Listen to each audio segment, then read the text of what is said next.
रावा दिनै 8 शेड्यूल बर' रावा राष्ट्रीय भाषा जादों बेफोरबादि थाथा खालामनाय बेफोरबादि नासयनाय गादबनाया जाफिनोब्ला जों बेखौ मालाबाबो शान्ति जोङो होननानै जों लानाय नङा।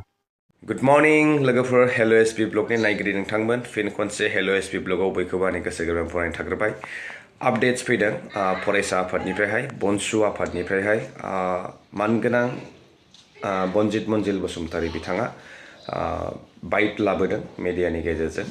बिथाङा बुंहरदों जे तामुलपुराव जानाय जिथु जाथाय बर' रावखौहाय खोमोरनानै दोननाय बा सानैसो दुथांफोरा हुमखि होनाय बाथ्राखौ लानानैहाय बिथाङा खेंफोरथि होदों। बिथाङा बुंदों जे नैबे जिथु जाथाय जानाय नैबेयावहाय आफादफोरा बुंनो गोनां दरखार गैया बा धरना होनांगौनिबो गोनांथि गैया। नैबे खामानिखौहाय सरकारा थोंजोङै मावनो हायो। मानो होनना बुङोब्ला दिनै जोंनि सरकारावहाय जोंनि बर' बिथांमोनानो सालायगासिनो दङ बा BTC सुक्ति अनुजाय नैबे जोंनि मोनथायखा जोंनि बर' रावा गिबिसिनावहाय थानांगौ आरो गिबिसिन बे बाहायजानांगौ होननानैहाय बिथाङा फोरमायदों। आरो लोगोसेनो रुनिकाटा रेन्जनि जिथु फरेस्ट रेन्जार बिथाङा प्रानजित तालुकदार बिथाङा जे जोंनि बर' हारिनि फारसे मोनसे रेसिस्ट सोदोब बाहायदों, हेट्रेड मोनसे दिन्थिनाय नेवसिनाय नायनो बानाय जिथु सैमाजों रुजुनानै बिथाङा जोंनि बर' हारिखौ फोरमायनो नाजादोंमोन बा बुंदोंमोन। नैबेनि फारसेबो बिथाङा बाइट होदों। नैबेखौ नोंथांमोना नैबेनि उनावहाय नायनानै लादो आरो फैबाय थानाय समाव जाहाथे बेफोरबायदि जाथाया आरो नुजाथिया नैबेनि थाखाय बिथांमोना अलरेडि आयेनारि राहा लानायखौबो बिथाङा फोरमायदों। बेयो जोबोद दुखुनांथाव। जोङो जेब्ला बे जाथाया जादों जोंनि मानगोनां चिरां डिस्ट्रिक्टनि बनसुनि दैदेनगिरि बिथांमोनखौ जों थिनहरदों आरो बिथांमोना अन द स्पट थांनानै माखासे इनभेस्टिगेशन खालामनानै जि माखासे केसनि जि मोनसे कर्टआवहाय प्रसिडियर्स दङ बिथांमोना बानायदों। आरो बिनि गेजेराव जोङो मिथिनो मोनदों दे मानगोनां रेन्जार बिथाङा गुबुन हारि आरो बिथांमोना जिथु रेसिस्ट बेथ' जातिनि एगेन्स्टआव खोथा बुंदों बेखौ जोंनि बर' रायजो राजा बिथांमोना हजम खालामनानै थानो हायाखै। दा बिनि थाखायनो काउन्टार एटाक खालामनाय जादों।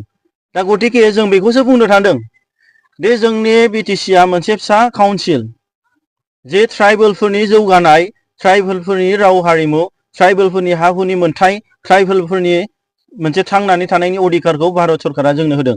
गतिके जोंहा मोनसे फिसा काउन्सिल दं। जाय काउन्सिल BTC काउन्सिलखौ जाय सालायनाय सरकार मानगोनां BTCनि CM प्रमोद बिथांखौसो जों बुंनो सानदों। जितु बैफोर बादे माखासे रेसिस्ट जाय जिनिसा भारतनि संबिधानाव जायगा गैया, दा बैफोर बादे जोंनि बर'फोरखौ नासयनाय गादबनाय नेवसिनाय बैफोरखौ बिथांमोना नोजोर होनांगोन। जितु जोंनि BTC सरकारा गोख्रों भाबै बिथांखौ दायनि साजा खालामनांगौ आरो जाय बिथांमोना दिनै बर' रायजो राजा बिथांमोनहा सरकारनिफ्राय साजा मोनबाय बिथांखौ गाग्लोबनायाव बिथांखौ बरनफिननांगौ आरो बेफोरबादि जाथाया जाहाथे जोंनि गेजेराव जाफिना। मानो होनब्ला जों मिथिदों जे BTC सुक्ति खालामनायनि गेजेरजों जोंहा शान्ति सुक्ति फैबाय। दा बेफोरबादि जोंनि बर'खौ नंखाय भाबै बेफोरबादि थाथा खालामनाय बेफोरबादि नासयनाय गादबनाया जाफिनोब्ला जों बेखौ मालाबाबो शान्ति जोङो होननानै जों लानाय नङा। जाथाया जोबोद दुखुनांथाव, भेरि आनफर्चुनेट। दा जों मिथिगौ दे भारत सरकार आरो आसाम सरकारा 2003 आव BLT गेदेमा बिथांमोनजों सुक्ति खालामनानै जों मोनसे 6 शेड्यूल जों मोनसे काउन्सिल जों मोनदों। बे काउन्सिलाव ओरैबादि मोनसे मेनसन खालामनाय दं, बे काउन्सिलाव जोंनि बर'फोरनि राव हारिमु थुनलाइ गासिबो धोरोम आसार खान्थिखौ बर'फोरनि थामोनथाखौ राजनितिक अधिकारखौ जों मोनगोन। गतिके 2003 नि गेजेराव बर'फ्रा मोनसे सुक्ति जोंनि गेजेरजों मोनफादों दि बर' रावा दिनै 8 शेड्यूल बर' रावा राष्ट्रीय भाषा जादों। बिनि गेजेराव दिनै आसामाव दिनै असमिया भाषा आरो बर' भाषाया मोननै 8 शेड्यूल दिनै राष्ट्रीय भाषा। गतिके जोंनि BTC आव रोखायै लिरनाय दङ दि बर' रावा दिनै बिनि फार्स्ट लेंगुवेज, बिनि गिबिसिन लेंगुवेज। दा दिनै आं बेखौसो बुंनो सानदों दे BTC गभर्नमेन्टनि मानगोनां CM प्रमोद बिथांखौ दे नोंथाङा दिनै बेफोरनि सायाव नोजोर होनांगोन आरो जाय तामुलपुर जाय स्कुलाव बे बेनारखौ लिरदों गेटआव बे स्कुलाबो बिथांनिनो जायगायाव जोनोम जायगायाव।